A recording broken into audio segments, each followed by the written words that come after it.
Welcome back. COVID cases have dropped and mask mandates are ending in many places, but COVID is still with us.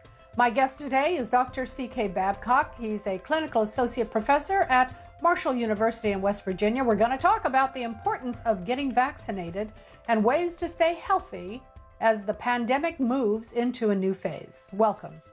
Yes, ma'am. Thank you for having me. I really appreciate you being here with me. Yeah, I mean, there seems to be a lot of confusion out there to mask or not to mask, to vaccinate or not to vaccinate. If the COVID cases are decreasing, does it still make sense to get vaccinated? Absolutely, Audrey. Vaccines still remain the best way to reduce the problem and reduce the burden. And let's be honest, nobody wants long COVID. I know it's been out in the news quite a bit lately. We've known it for since the beginning of the pandemic that when some people got COVID, they had long effects and they don't seem to get better for a long time. No one wants that, and the vaccine's probably your best way to cut that. Tell us more about long COVID. Well, it's really interesting. Unpredictable is the best word I can give you because you can have all kinds of symptoms, but the vast majority of people I know that have had it still have troubles breathing. Especially in young people, they seem to linger the not being able to breathe part. And then people will have problems with taste and smell for a really long time.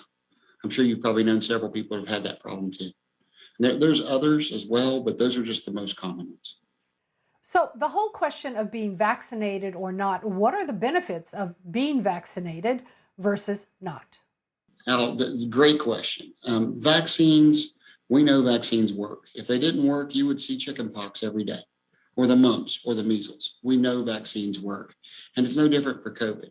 This COVID vaccine is very, very effective at preventing long-term complications, including hospitalizations and deaths. And we know it prevents that big time. Let me see. I want to go through my numbers here. If you get vaccinated, you're 3 times more likely to not get COVID, and you're 9 times more likely not to need a hospital if you do get it. And then you're 41 times less likely to die.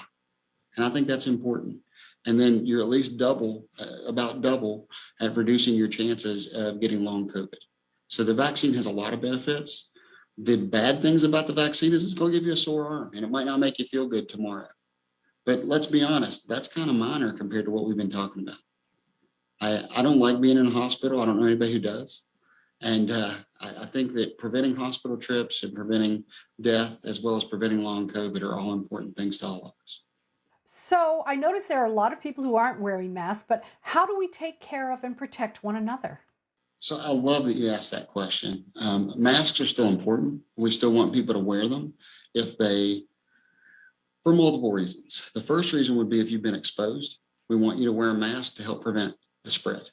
The second reason is if you are at fear of contracting it, or if you are immunocompromised, or if you have reasons why you fear of getting COVID, wearing a mask is a good thing. It's not going to hurt anything to wear a mask other than the fact that it might make you breathe a little bit harder than normal. Other than that, it doesn't harm anything. And I have had some teenagers tell me that it gave them some blemishes on their skin. But in all honesty, the mask is not going to harm anything. Masks should really be worn in those communities where our hospitals are getting full. So when we start having COVID outbreaks again, if your area is experiencing one of those, especially if you have a lot of unvaccinated people, would be the areas that probably have the most of them. The hospitals are starting having their ICUs get full, and then we really need to make sure people start wearing masks again. But in general, I'd say if you think you might have been exposed, please wear a mask so you don't go out and spread it. And if you are afraid of catching it yourself, feel free to wear one. There's no reason not to. I'll wear one every day.